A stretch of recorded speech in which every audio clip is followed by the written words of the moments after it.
only 3% of Indians were flying. If I'm building the largest online travel company in India, that's the aspiration. How can I build it just for 3% or 4%? And that's where our thinking pivoted around being trained first. I met this VC in Bangalore, and after the meeting, she says, I don't think this idea can even get you $100,000. You should think of doing something else. Early 2005, I watched a movie called Swades. After watching that movie, something inside me told me to come back. Have you had experiences, where you feel कि अब salaries कैसे देंगे? We were in a situation where we were left with like 2-3 months of survival, and we had a candid discussion with our team. One young engineer in the team, he stands up and says, we can all work without salaries. Before Modi ji announced the lockdown, our team was for almost 2.5 weeks, 15 hours a day, 7 days a week on customer support, making sure they're refunded on time. In many cases, refunding from our own pocket, because people always remember how you treated them in difficult times. Between February 21 and August 21, we did 2 acquisitions, 1 fundraise and an IPO filing. My God.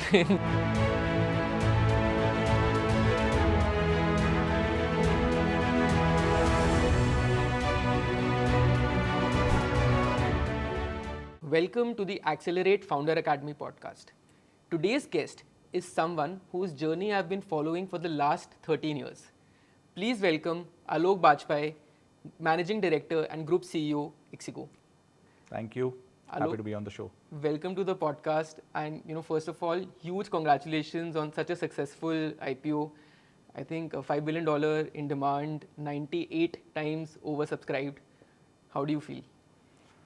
Well, you feel a sense of redemption, right? Because we've been working on that for, we filed the first attempt in 2021. The markets were not great in 2022, so we had to wait. And thankfully, the business did well. We were profitable, and we had a great outcome on the other side. So you feel redeemed of the attempt. And, I think it's also a moment for us to just sit back and thank our customers and users, because a lot of the retail users who participated, many of them seem to be coming from people who have actually used our app and like the experience. It's a very fragmented base from tier 2-3 cities that actually subscribe to us. My God. And I think in some sense nothing has changed either, right? Like the way we operate, we've always operated with focus on bottom line, or running it with sense of responsibility to us, our customers or our stakeholders in mind, and I think that hasn't really changed. Yeah. I think there was this very interesting thing that you mentioned, that when we were chatting, you said that whenever you build something at Ixigo, whenever you build a product, it's always that what value can I offer to the consumer, how can I make their lives better. You don't think about it from a monetization perspective first. First it's always solving a consumer problem. And I think that's been the DNA of the company since it started, right? Yeah, absolutely. So I think, both Rajnish and I are techies at heart. And, one thing in common for both of us is we always think outside in on a problem, saying, look, let's start from the customer experience that we want to deliver. And before that, let's start by understanding the pain areas of the customer, right? And once you identify those pain areas, and that's where I think it's very hard to articulate the right questions when you talk to customers, but once you identify the pain areas and you build a solution for them, that solution may or may not monetize on day one. But if it solves an acute enough pain area for millions of users, at some point, you'll be able to build a large enough business to monetize. That's literally our story, right? It takes a lot more patience because, there'll be moments of time where you'll be questioning yourself, saying, hey, I have so many users, but I don't have enough monetization. There'll be people who will not understand that long-term playbook because the world out there might be chasing certain metrics which today you don't have anything to show for. But I think if you stay at it and keep improving it, that great customer experience will lead to an outcome after many years that and that's really been our story if you look at it, right? Amazing. Yeah. I think we'll dive deeper into it, but would love to know a little bit about your personal journey as well. Like, where did you grow up? Where did you study? Where did you work? And I asked this question to almost every founder on the podcast. Like, what inspired you to be a founder? Yeah, so actually, just rolling back, 2001, me and Rajnish graduated from IIT Kanpur, and both of us were wingmates in hostel. And we landed a job at the same company, Amadeus. So we were based in the south of France, close to the Mediterranean, and we were flatmates there as well. worked there for about 3-4 years, and essentially, got a little bit bored because we were asked to come to office only 35 hours a week, Oh, wow. which for a 20-something ambitious, engineer, seemed to be like, okay, my ability to build something big is being restricted here. Yeah. So wasn't really sure about what to do next. So when you reach that situation, typically you go to business school. So I went to INSEAD for my MBA.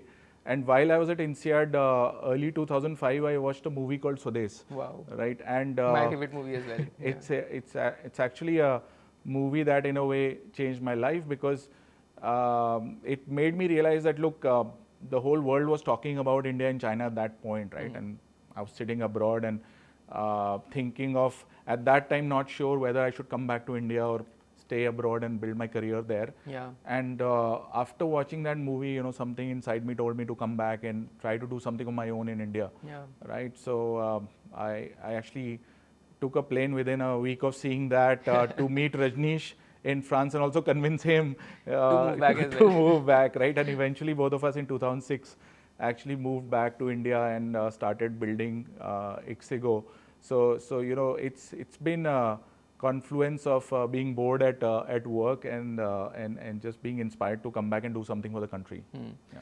And did your family always question why are you leaving such a high-paying job, such an exciting job, being in the south of France? It could be like a dream come true, for somebody who's, let's say, from a middle-class background, grown up in a small city, to be having such a role. But did your family question, or were they supportive as well? I think initially, obviously, my parents were asking whether it's, are you sure this is the right decision? And when I convinced them that maybe in the longer term this will be a better outcome given how fast travel was growing in our country, etc. So I think they were very supportive in the early years. I mean, I remember that when we took up an apartment in Gurgaon, in those days they were the most economical apartments to rent, and interesting investment.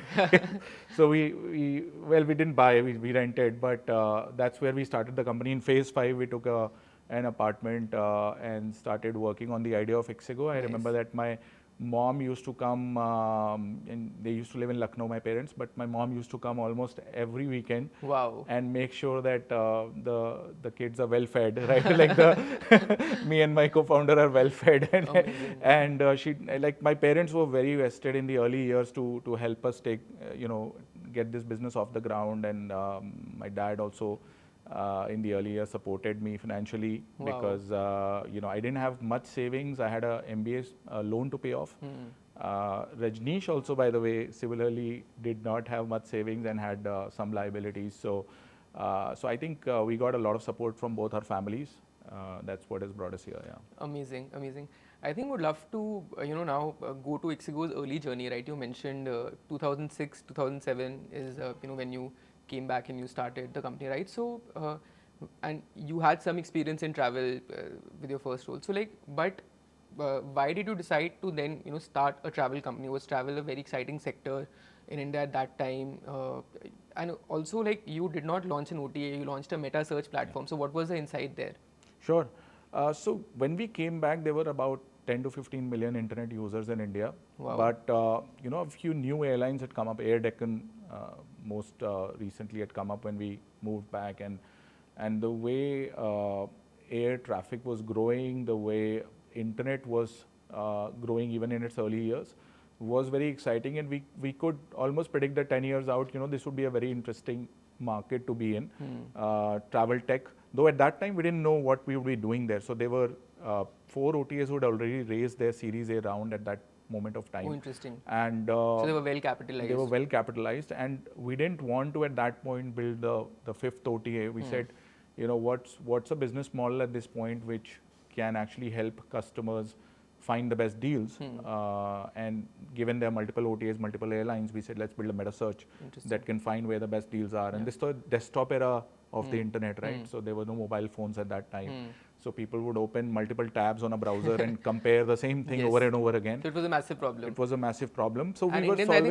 I think by our nature, we are deal hunters, right? We love a great deal. Absolutely. And I think at that point, that was the right problem to solve for that moment of time, because we got organic traction. Even though we couldn't raise money, we failed to raise money in the early years. Like we ended up raising a small seed round in 2008, but from that too from a investor based outside India, because most of the Indian VCs were already either invested in an OTA or sort of skeptical about funding a fifth online travel company. So for 5 years we had no Series A round, My God. but our traffic kept growing year on year, right? And to the extent where we were touching almost a million monthly active users, Wow. right, at the end of those 5 years without having even spent $1 million. Insane. Right.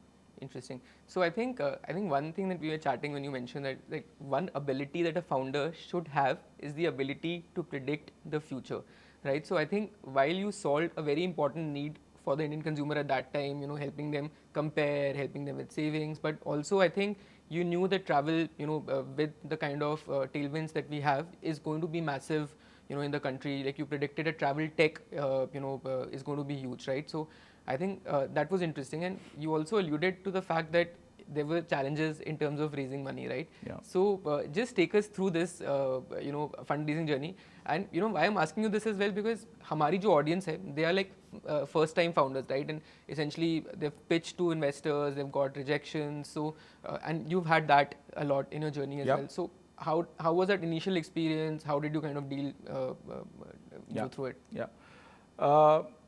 See, I think the ability to read a lot, connect the dots, and then kind of predict where the trends are headed is extremely important, because when you're building something new, you're not building for today, you're building for tomorrow, right? Yeah. And I think even today we spend disproportionate time just keeping up with what's going on out there. I mean, even at this scale, and in the world of AI, if for 2 weeks you don't go and see what is launched, you're outdated already, right? So I think that is super critical for any founder to continue doing right from day one. And you get better at it over time, right? It's not like you get everything right, but the best founders out there, one thing I've seen in common is that they get a lot of those things right over time, right? Because they keep making those small bets, and some of those bets, might be misplaced and it will not play out the way you want, but you shut that down very quickly, right? And you move on. I mean, we've launched several apps in the past which we eventually did not scale, right? And I'll not talk much about it today, but I think the ability to, for example, back in the days, the ability to look at the data and derive insights. Back in the days, the insight we had was only 3% of Indians were flying, right? And guess where that metric has moved to in 10 years? Today it's just 4%. Right? Wow. So I think when you look at a metric like that and you're like, if I'm building the largest online travel company in India, that's the aspiration. Yeah. How can I build it just for 3% or 4% of population, right? Like, and that's where our thinking pivoted around being trained first back in 2013, saying that, look, if the average Indian gets on a train when he thinks of travel, then that's what you should build around, right? Yeah. And I think it's insights like those that can change the trajectory of a company, right? Because for us, that was a game-changing insight that gave us an app that gave us millions of downloads every month, and gave us all the users that we had, and then allowed us to also think bigger. Yeah. But if I come back to how do you do that, I think it's about having a sense of humility, because if I believe that everything I'm doing is correct, I will not absorb the data that points otherwise, because you can only pivot in these directions when you're able to look at that data with humility. And secondly, being able to quickly pivot the way the organization works. So we were a meta search, we were a tech pure play company, and then we became an OTA, which is transactional, payments, operational, so to say, in some sense. Correct. End-to-end experience. End-to-end, it was a big leap of faith on ourselves, but it was the need of the hour, because we wanted to deliver a better customer experience, and we wanted to control the end-to-end customer experience at that point for all those users, right? Yeah. So, sometimes you have to take those leaps of faith in your journey and reinvent yourself. Interesting. But having done all of that, the fundraising still didn't come easy, right? Like, It was very hard. I mean, I can give you a few anecdotes from that, right? Like between 2006 and early 2008, I would have met almost every VC and angel investor slash seed investor in the country that mattered. My And in God. those days, there were not that many, right? Yeah. So, like you could count them on your fingers, the number of VCs that there were. And perhaps you add the seed and angel networks, you had to meet like 25 people. And if they all said no, then you didn't have any money in India, right? Yeah. So did that, and I remember I used to travel to Bombay, take a local train, and go and meet some of these investors out there, and then come back disappointed because nothing moved, and it was also a very frustrating process because they would meet you again and again and look at the data, but not get anything, and you could see the insights, and you could see that this is where the industry is heading, and it could be a massive opportunity. Exactly, and then sometimes you would get feedback which was very depressing, right? Like I met this VC in Bangalore, and after the meeting, she says, "I don't think this idea can even get you $100,000. You should think of doing something else," right? My God. And then I couldn't sleep that night, right? In the morning, when I started thinking, what do I do? I said, all I can do is try to prove her wrong, right? And I think it's those moments that actually, and we've had quite a few of them, right? Like it's those moments where you can decide to either take that advice seriously and sort of give up and do something else. But if you believe in yourself, and that's the leap of faith you need to keep taking. And if you're seeing traction, like we had crazy traction in the early days.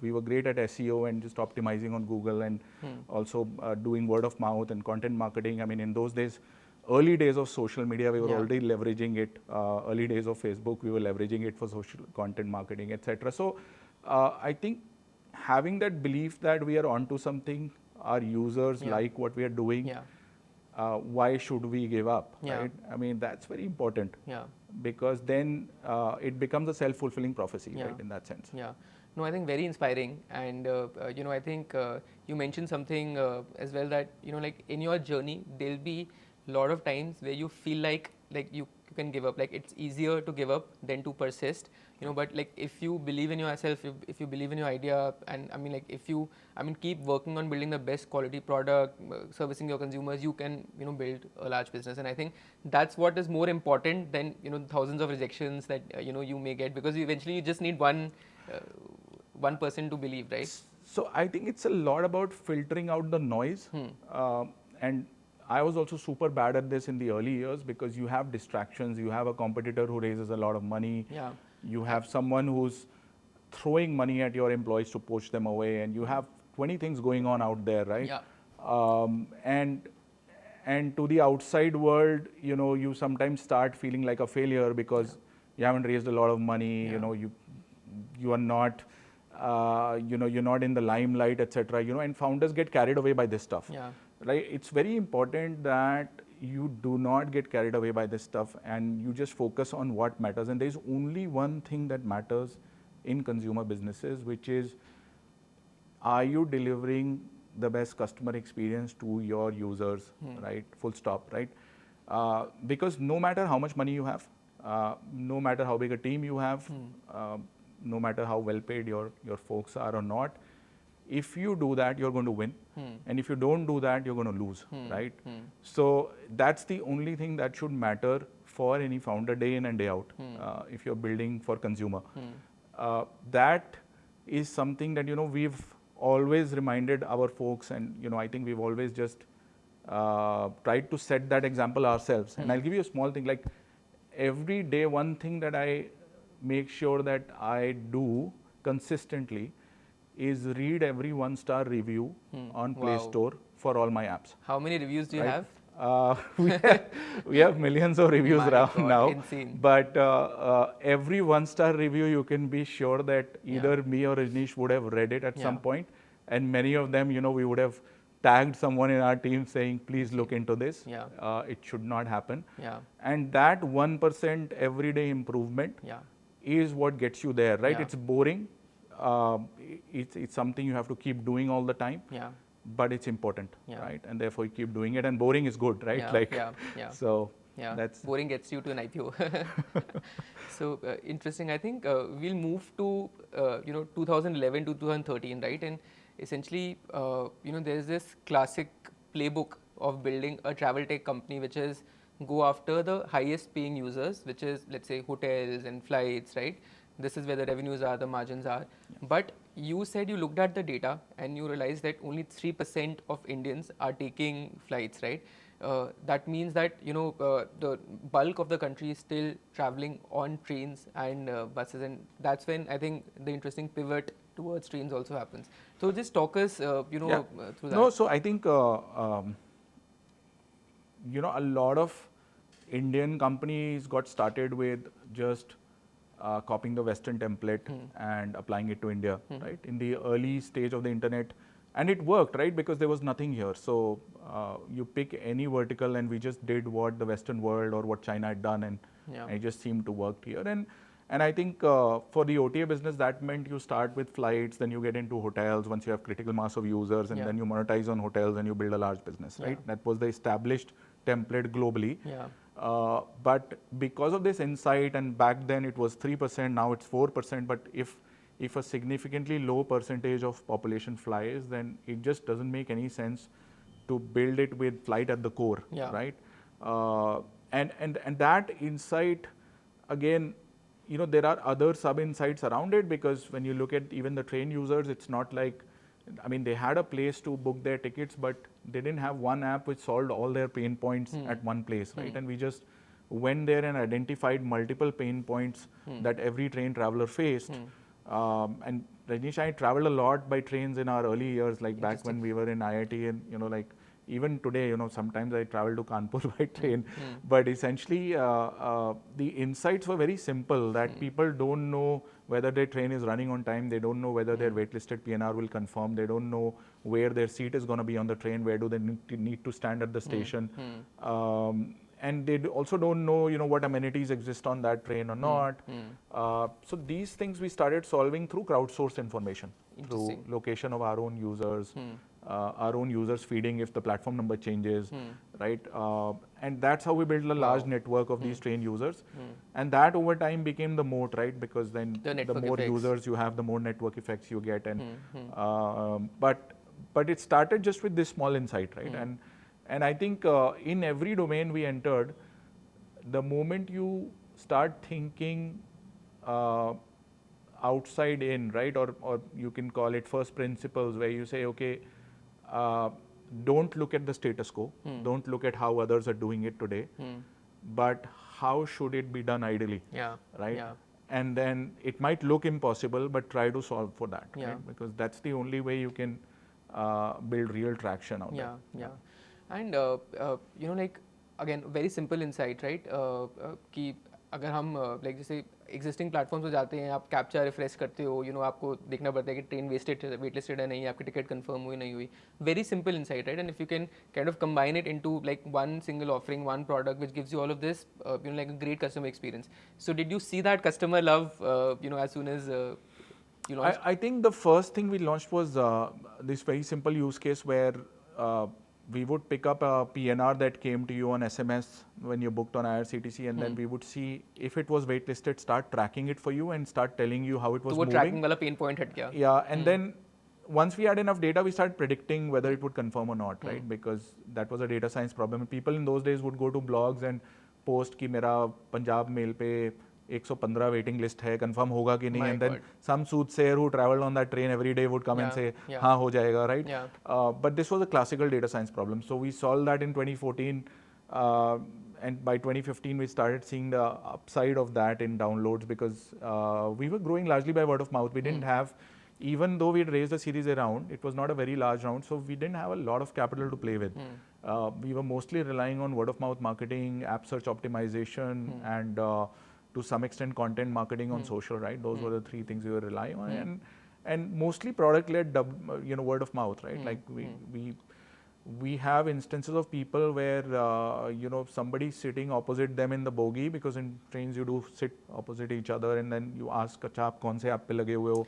And he's like, "This is the best app for running status. Why don't you download it?" Right? So we have a lot of people who actually discovered us that way. Yeah. And is that the way to also measure product market fit as well? Absolutely. I think the best way to define product market fit is you reach a point where you get your evangelists to talk about your product organically, right? To their friends and family on social. Because people say X% growth week on week, month on month. I mean, that is a byproduct of this. So if you're able to see evidence of people starting to talk about your product, just because of some utility it delivers that's more superior, or an experience that is more superior, I think that's real product market fit. Yeah. And I think also, like, you cannot buy this growth, by just spending on customer acquisition, especially in a TG that you were kind of going at. So, So spending money can get you more people to sample your product in the early days. So you could test out, with a very small budget, with getting 1,000 people to come and try your product. But it cannot replace, product market fit. Like, it cannot be the substitute for growth on its own, because I think companies that have done that typically have blown away a lot of capital before they realized that they actually did not have real product market fit. But because they had $100 million to burn, they were able to show a lot of growth, right? You don't want to be in that bucket. The bucket you want to be on is you start spending only to amplify the organic growth, right? And if you're able to see a certain organic growth, you spend, and then you're able to accelerate both the organic and paid in proportion over time. That's when that's the right template to grow. Got it. How much had you raised at that time? So we'd raised, about $1 million before our Series A, first $500,000 in 2008, and then during the financial crisis, tons of stories there as well. But during the global financial crisis, our seed investors gave us a bridge, and some angel investors came in as well. So we raised another $500,000. Then Elevation came in, formerly known as Safe Partners. That round. That round was 2011, and we raised about $6 million in that round of primary. And then the next round was in 2015 with Micromax, where we raised a much smaller, I think close to $4 million. And then we had another round in 2017 with Sequoia, or Peak 15 now. Got it. So that's still not a lot of money as compared to, the other OTA players. Yeah, so if I look at, if I exclude the pre-IPO round we raised in 2021, which was largely to fund the acquisitions, etc. We had raised just about $21 million across our journey of 17 years, right? Just so imagine consuming this much capital to build such a large business. Insane. So I think the fact that we were capital starved in hindsight was the best thing to happen to us, because it gave us the ability to build the muscle to do a lot more with less. And till date, though there's always a temptation within the team that let's throw more people at the problems, or let's spend more to do this. But because we built that DNA now, so we tend to throw technology and not people at problems. And we tend to tell people to do more with less, even on the marketing side, right? I mean, it's just become a cultural thing now. And even they are, very excited when they deliver something which is done at a low budget, right? Because that's who we are. I think that's your DNA as well, like being very, very capital efficient, solving for the consumer. In your journey, have you had experiences, where you feel ki ab salaries kaise denge, or it's like almost like we don't know how we're going to pay the bills tomorrow? So many times that we've stopped counting, right? Back in 2008, when we raised our seed round, post that, some of the same investors who had not invested in us, you started approaching us again saying, what did we miss? And one of them came very close to doing something with us. I mean, we were in the final stages of raising a round when the Lehman Brothers crisis happened. We were literally days away from closing that round, but then it didn't happen, obviously, because a lot of rounds didn't happen during that time. And we were in a situation where we were left with like 2-3 months of survival unless our revenues grew further. And we had a candid discussion with our team. It was a very small team, about 25 people, if I remember correctly. And, one young engineer in the team, his name was Ayush, he stands up and says, we can all work without salaries. Wow. And I was like, look, it sounds... It gives me goosebumps to listen to this. So I actually said it sounds, very unreal, because all of you have like, some kind of obligations, rent, etc., that you need to pay. So But then we worked out, that sparked like a conversation in the room, and we worked out, a math on the whiteboard which said we can survive 12 months now if everybody just takes a salary cut, right? I mean, founders went down to zero, next level went down to a deeper salary cut, and so on till, and essentially, I think on average everybody was on half their salaries for a year. But we saved the company. I mean, that year our revenues grew, and by 2010, 2011, we were very close to break even, like burning very little, and we survived two plus years, despite having nothing at that time. And looking at the trajectory, our existing guys also gave us a bridge, so that also helped. So I think at those moments, being transparent with the team is extremely important, because we actually literally drew our entire financials on the board and told people this is where we are and this is how long we can last, right? And that helped them think more like on our side of the table and say, let's solve this problem. We are all in this together. And I think sometimes just being transparent in those moments where shit has hit the fan, but sometimes founders will not acknowledge that, right? Like, it's better at that time to just be super transparent and not be scared about rocking the boat just because you're exposing your vulnerability. It's okay to expose your vulnerability, because the fact is that you're going to be dead, right? And it's those moments where the team actually then feels we are part of the solution. And they will give in just problem solving together 2 times of what they usually, I mean, I don't think, during that time and during COVID time, like the way our team has worked, like I'll tell you a COVID story as well, right? Like we, before the lockdown occurred, actually before Modi ji announced the lockdown, the same day in the afternoon, we had already done an all hands meet where we told people that, we don't want to lay off anyone. Instead, we're going to find a way where everybody has some sort of salary cut and we all survive and make through this together, right? And we had received immense support and love from the team saying that's the best solution, right? Because a humanitarian crisis was unfolding. And not just that, the customers that were calling us, right? Because everybody had a booking which was either going to be refunded or rescheduled, and nobody knew what would happen, right? Like nobody even knew when the lockdown would end. So you had 10 times the outreach as you usually saw. It started with 5 times and then grew to 10 times. And so you needed all hands on deck. So you're telling the team that, look, all of you are going to take a, salary cut because that's what everybody has agreed is the best outcome. But we also expect all of you now to, be on customer support for the next few weeks. And they ended up, like our team was for almost 2.5 weeks, 15 hours a day, 7 days a week on customer support, resolving customer issues, making sure they're refunded on time. In many cases, refunding from our own pocket.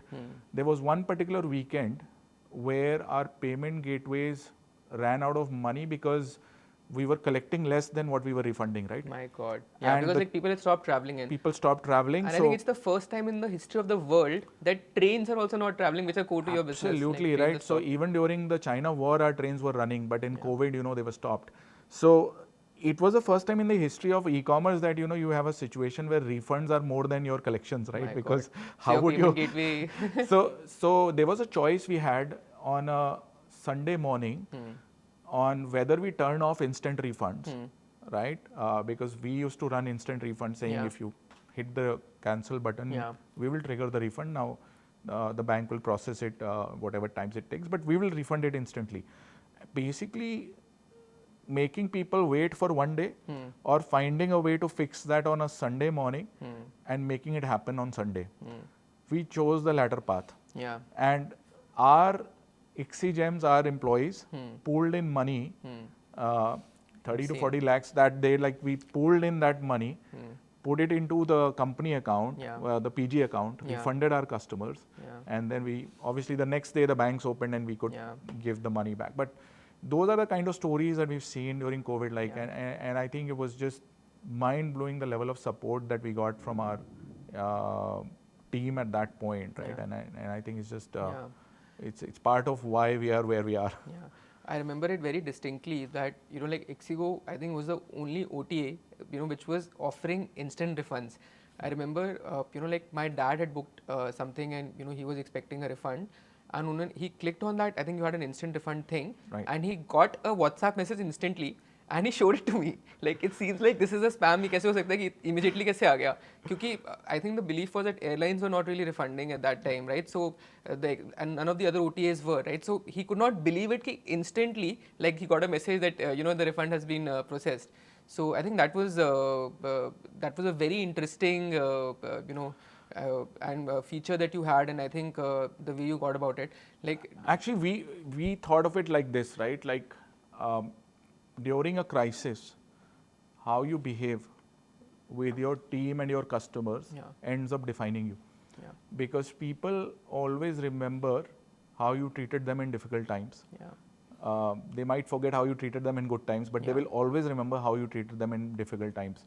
So we were very clear that we will live up to the values that we always talk about, which is empathy, customer first, being extremely customer focused, right? And you could say that and put up those posters on your wall, or you could live up to those things when it's actually required to live up to them. Yeah.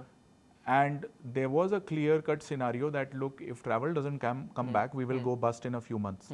And we were mentally prepared for that. We were like... And you were saying a few months. Yeah. And it might sound very idealistic, but we said, even if we go bust, we'll go bust doing the right things. Right? But that's what we were very clear about. That we will do the right thing for the customer right now. If things come back, we will survive and make it. We might even make it even bigger because these customers hopefully come back and book with us only, right? And that's what happened, right? That's actually what played out, right? Yeah. So travel opened up. We were the only OTA that bounced back to above pre-COVID scale within a year of travel opening up. And last fiscal year, we ended at 6 times of pre-COVID. No OTA is anywhere close in that country. Like I think we just owe it to our customers, and just because we did the right things, hopefully, that karma is played out for us. Yeah. And we will continue doing it. So it inspires us to do even more right things for the customers going forward, right? Yeah. Because you could optimize for yourself in those times, or you could optimize for your customers, and we just chose the latter path. Yeah. And that in the longer term helps you, in ways that you cannot imagine, right? Yeah. I think one thing that we missed in this journey was that you had this. So you had this initial focus on trains, and it was a meta search platform, and then essentially there was another pivot, where you focused on you decided to become a full-fledged OTA. Yes. Right. And you've talked about the journey after COVID and how you service, but why build an OTA platform? Like, do you have insight at that time? Like, now we want to transition. Absolutely. From meta search? So see, when we were a meta search and we were sending a lot of our users to other OTAs, we would get people coming back and crying to us about a few things, right? Like OTAs not picking up their calls when something went wrong, not refunding them their money on time, prices changing at the last step, and many other issues, right? Which the OTA ecosystem was plagued with and it had been a decade that all these guys had been around, right? Yeah. So we started asking ourselves, like, if the incumbents haven't fixed these basic problems, and because of that, our own NPS is getting impacted, and we want to build the best customer experience. That's our stated vision. We will not be able to do that unless we become an OTA ourselves, right? And we had a few months where we kept debating this, but because it was a big decision for the company, it would end up taking a lot of resources, time, etc., to actually do that pivot. But it was totally worthwhile because post that our NPS improved, our engagement improved, our retention improved, our ability to cross-sell, upsell improved.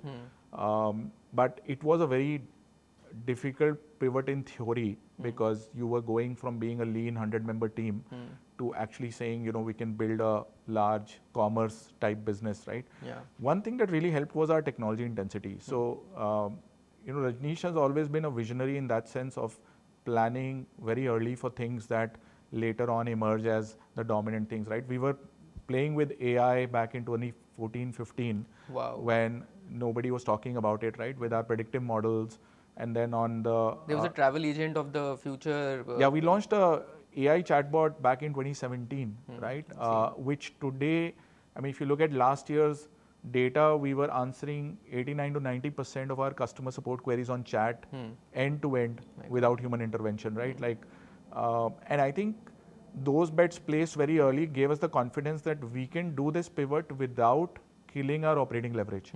right? Because we didn't want to be like thousands of people and end up hurting our profitability by making this pivot. Yeah. In fact, it ended up improving our profitability because we were able to not just retain those users better, we were able to cross-sell, upsell various value-added services on top, like Ixigo Assured, and we'll come to that as well. And also, we were able to understand their behavior better because they were buying on our platform, right? So we knew what they were buying, why they were buying it. And I think over time, that's been the most important pivot for us. Interesting. And you talk a lot about profitability, right? So and like it's almost unheard of, as well for consumer internet businesses of that scale, being profitable, right? And having that mindset and focus. So what were some things that you guys did internally? What were some metrics you tracked that kind of helped you emphasize and build that rigor within the team to focus on profitability? Yeah, see, I think I'll be honest, like we were trying to raise more money back in 2018, right? And we thought that, let's raise another round and do bigger things. And I think the day rigor of those times was that you grow, you raise another round, you grow more, you raise another round, and the cycle never ends. A, B, C, D, E, F, etc. That was the accepted way of and that was the accepted way of building a business, right? But we failed to do it within the time frame we had set for ourselves, saying that 8-9 months we had nothing to show for that. And we went back to the drawing board sometime early 2019 and we said, look, now we have two options because we probably have 12 to 18 months of burn left, right? Like we either make the company profitable or we figure out some sort of strategic path, etc., right? And we were very clear at that moment that look, it's worth a shot to try to just get to profitability. We were not burning a lot anyways, right? And that's what gave us the confidence that we can get there. One thing that really helped was we built something called a daily P&L and daily cash flow tracker. Wow. Right?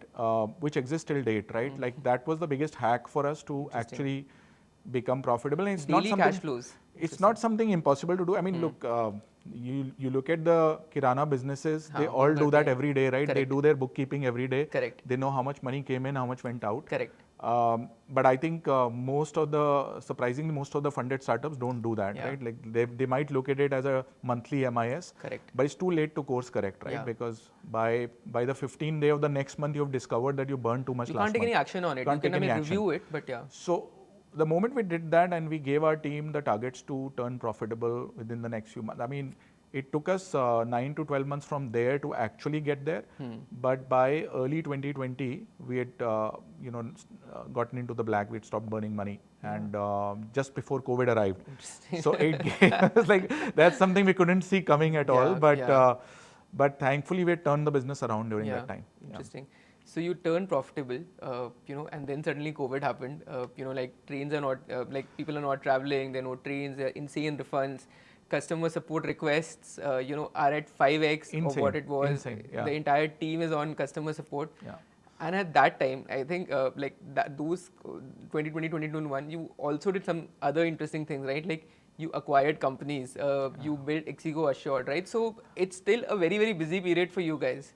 So like just take us through that. It sounds unreal at this point, but between the lockdown announcement of what was it, March 20 and August 2021, those 18 odd months, we actually did quite a few things. Like first of all, we turned profitable in FY21 was a COVID impacted year, the most COVID impacted year. It was a profitable year for us with more revenue than FY20. Insane. Right? How did we do that? So for 2 months, there was almost no revenue because it was a complete lockdown. Correct. The moment things opened up, because of maybe the actions we took during that time, and obviously we had nothing to do during this time, but we figured out there was something important to do, which was to work on more predictable way to refund customers faster. And that's when we built Ixigo Assured, right? Saying that irrespective of when we get back the money from anyone, I'm guaranteeing that you press the cancel button and you get the money back right away into your account. That's what my dad tried. Full and refund. It was insane, So we launched Ixigo Assured on the same day as flights were reopened, and we had built it during the lockdown, right? So we used that period to build a better customer experience product, and it was a super hit right then because there was so much uncertainty. A very large percentage of people needed that product at that point. And you can charge for it as well. And we could charge a little bit extra for it, and obviously because you're spreading the risk on multiple customers, not everybody will cancel, etc. We launched it both on trains and flights, just took off, and by July or August of 2020, we were already at similar revenue as where we left before COVID. Insane. We brought salaries back within, so we had thought that this will probably last 12 months, this whole salary correction. Yeah. We brought salaries back for the team already by July, August 2020. So it wasn't a very long period that they had salary cuts. In fact, we gave them appraisals within the next 6 months as well. But I think the level of confidence we now got was that, look, if we are the fastest growing OTA right now, profitable, and in COVID, we are already at a higher revenue now this year than pre-COVID. Can we dream bigger at this time where everybody else is still trying to preserve, right? Nobody was actually thinking of aggressive moves, but maybe that we said, no, this is a time to actually think bigger, and in hindsight, it was the best thing we did. We didn't have enough money to acquire the companies we acquired. So I remember that Confirmed Ticket founders, we'd been knowing them for several years. During COVID, everybody was suffering from the consequences over we, so we were just chatting with them. To each other. We relate to each other, and you're chatting about the same thing, saying, "Yeah, it's been very depressing. When will things open up?" But in those conversations, this sort of emerged that maybe we should work together on something bigger, right? Similarly, Abhibus, we'd known Sudhakar for several years and tracked his journey as well, and we thought that was a great opportunity. There were only two real bus OTA players, Redbus and Abhibus. I mean, there was obviously couple of others, but the meaningful ones were these two. But again, it was something which timing wise, it happened because of the fact that everyone was going through this, and we thought that coming together, we could come out of it faster, right?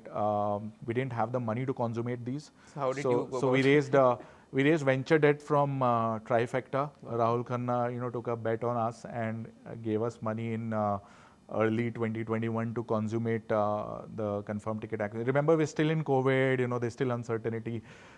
We consummate the first acquisition February 2021. In the March board meeting, we actually tell our board that, look, we want to go public at some point now because, when we looked at how the future might play out if everything came back to normal, we knew for sure that we would be at multiples above pre-COVID. Like we could just see it coming. And we also told them we want to make one more acquisition. And though some people felt, we were just being over aggressive in a time where everybody was playing defense, we were playing offense. But, I think thankfully the profits were coming in. So that gave the board the confidence as well that if you're profitable, obviously you can think more aggressively than the other OTAs had a loss-making year that year. Right. So for the second acquisitions, we had to actually go and raise equity money. So we raised a pre-IPO round from GIC and a bunch of other pre-IPO investors in July 2021. And within 1 month of raising that round, we had filed our IPO. Right?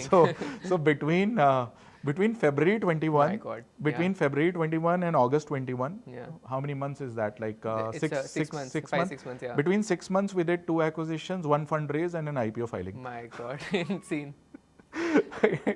I think it sounds it sounds unreal at this point, but interesting. Took a bigger bet on ourselves.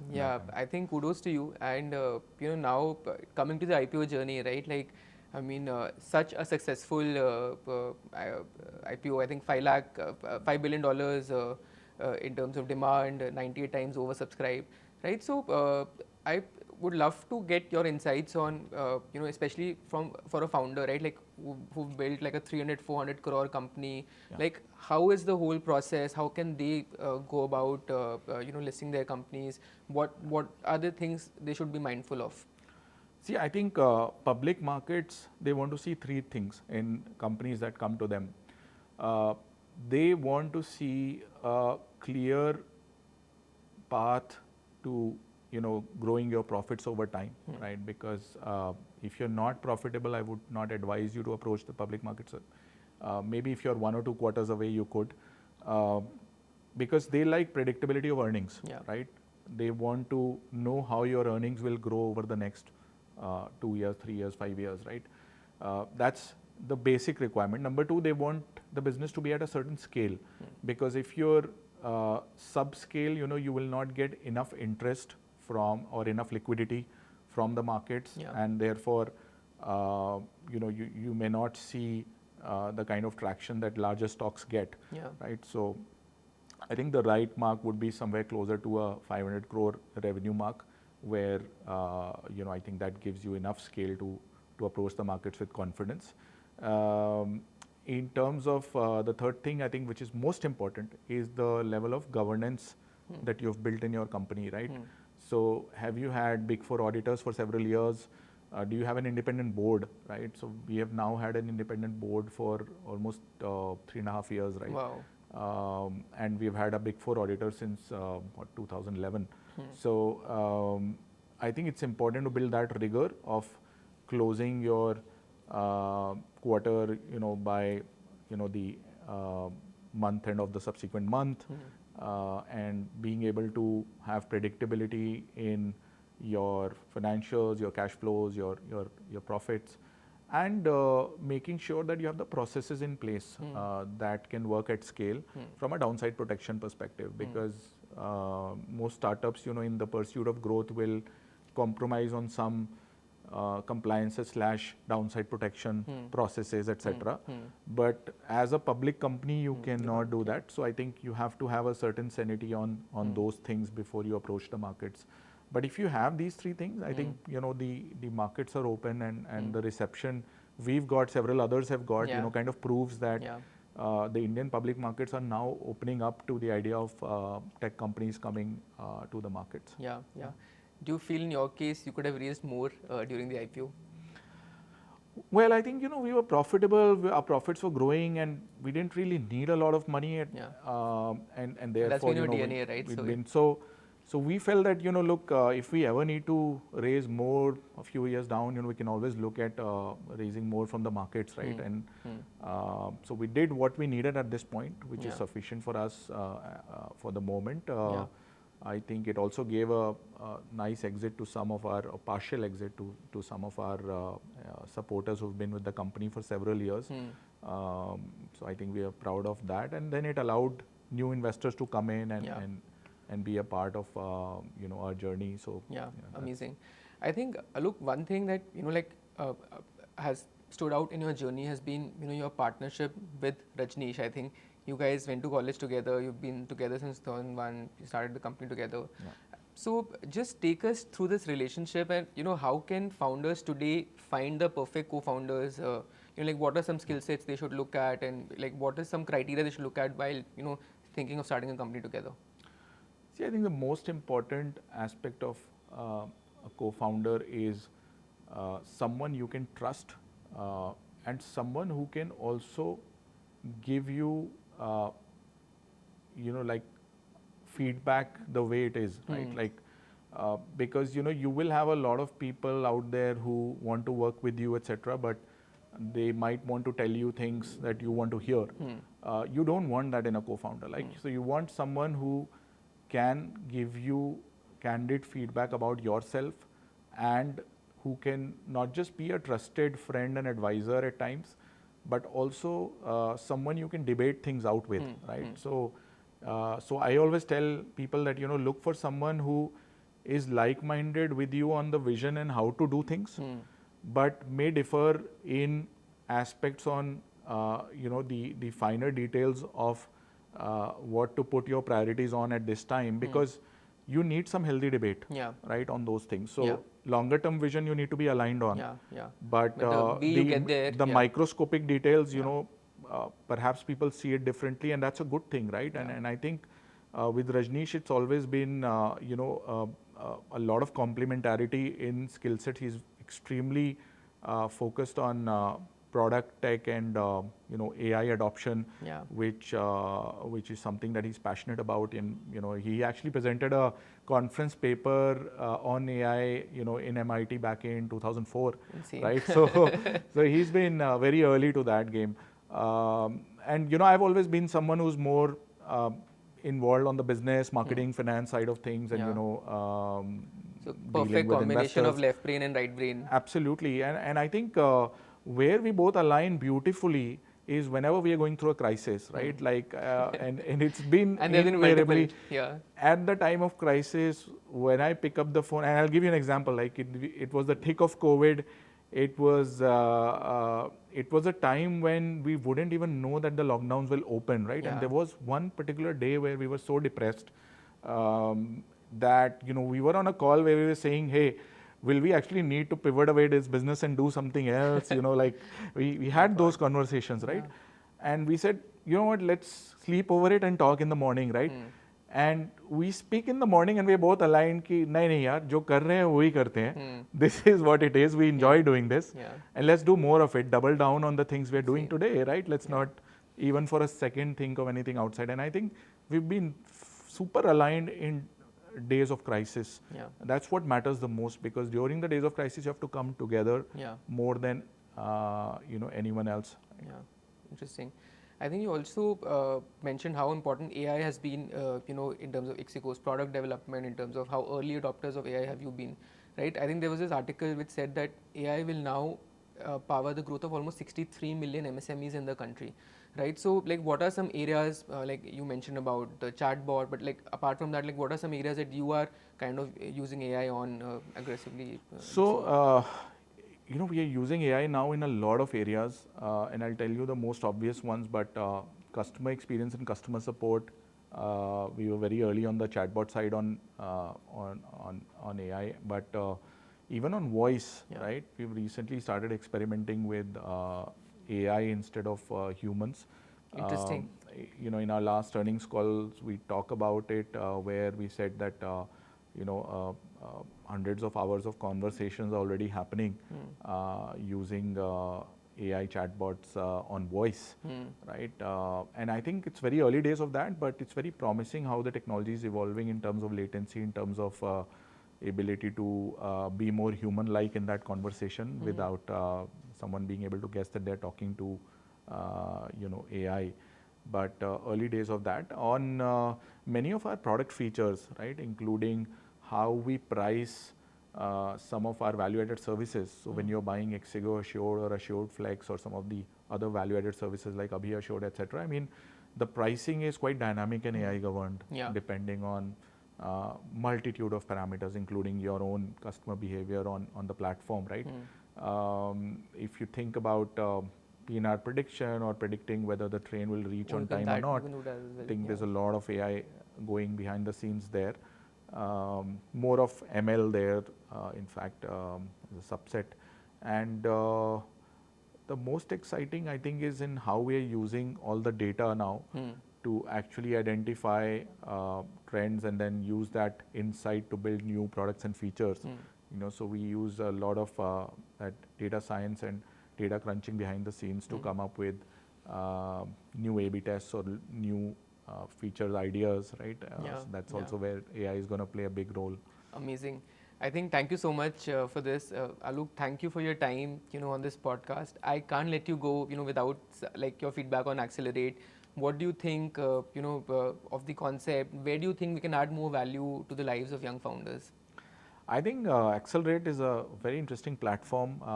From what I understand, like you guys are nurturing young founders, giving them a platform to, meet mentors, get feedback on what they're building, and also learn some new ways of, marketing or product development. I think we need a lot more such platforms in our country, because what I see is that we have a very talented bunch of young people who, have the energy, but may need some mentorship and guidance and maybe a little bit of capital to get started with. And ACLR8 fills that gap very well. Yeah. So one last advice for any young founder who's building a large consumer business from India today. Yeah, so I think people need to be obsessed about customer experience, right? And they continuously need to optimize for the evolving customer needs. One thing that has changed in the last few years is that customers actually have become more fickle in terms of their needs evolving more frequently, right? So if you think of this as a static problem, it's not anymore. Product market fit is now a dynamic problem, and you need to relook at it every year in order to place new bets on where that customer experience needs to be next year, right? So continuous evolvement in the direction of where customers expect you to move is extremely important as a B2C founder. Interesting. Thank you, Alok. We wish Ixigo the best, in your journey. We are excited as you disrupt travel, as you grow travel in the country. And, congratulations to you and Rajnish again, for persisting, for building such an amazing company. And, can't wait to be supporters in your journey. Thank you so much. And it was great to be on your show.